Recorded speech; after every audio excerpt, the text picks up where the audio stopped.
അതിരാവിലെ ഞാനും കുഞ്ഞനും കൂടി തയ്യാറായി ബേബി മെമ്മോറിയലിലേക്ക്. നാളെയാണ് ഡോക്ടർ പറഞ്ഞിട്ടുള്ള സമയം. അപ്പോൾ അതിനു വേണ്ടിയിട്ടുള്ള ഓട്ടത്തിലാണ്. അങ്ങനെ കർണനോടും പക്രൂസിനോടും യാത്ര പറഞ്ഞിട്ട് ഞങ്ങൾ ഇറങ്ങി. റൂമിലെത്തിയപ്പോൾ കാണുന്ന കാഴ്ച പ്രാതൽ കഴിക്കുന്ന ബീവി. ഹോസ്പിറ്റലിൽ രാവിലെ കിട്ടുന്ന ബ്രേക്ക്ഫാസ്റ്റ് അത്ര ടേസ്റ്റ് അല്ല എന്ന് പറഞ്ഞ് കഴിച്ചുകൊണ്ടിരിക്കുന്ന മുഖഭാവമാണത്. ബേബി മെമ്മോറിയലിൽ അഡ്മിറ്റ് ആയിട്ടുള്ള ആളുകൾക്ക് ഈ കാഴ്ച സുപരിചിതമായിരിക്കും. നാളത്തെ സ്കെഡ്യൂൾ എങ്ങനെയാണെന്ന് അറിയാൻ വേണ്ടി ഡോക്ടറുടെ റൂമിന് മുമ്പിൽ ഏതാണ്ട് ഒരു 4-4.5 മണിക്കൂർ ഇതേ ഇരുത്തമിരുന്നു.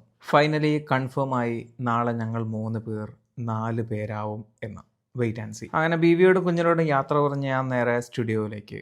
നമുക്ക് നമ്മളെ ജോലി ചെയ്യണമല്ലോ. അങ്ങനെ ബേപ്പൂർ സുൽത്താൻ ഷൂട്ട് കഴിഞ്ഞു. എഡിറ്റിങ്ങിന് വേണ്ടിയിട്ടുള്ള ഫയൽസും കൊണ്ട് ഞാൻ തിരിച്ച് ബേപ്പൂരേക്ക്. ഇനി ഇത് എഡിറ്റ് ചെയ്ത് വെച്ചിട്ട് വേണം നാളെ രാവിലെ എനിക്ക് ഹോസ്പിറ്റലിലേക്ക് പോകാൻ. അതുകൊണ്ട് തന്നെ ഇന്നത്തെ ഉറക്കം ഗുദാഗവാനാങ്കന. പക്ഷെ അത് കേട്ട് നിങ്ങൾ ഉറങ്ങാണ്ടിരിക്കണ്ട കേട്ടോ.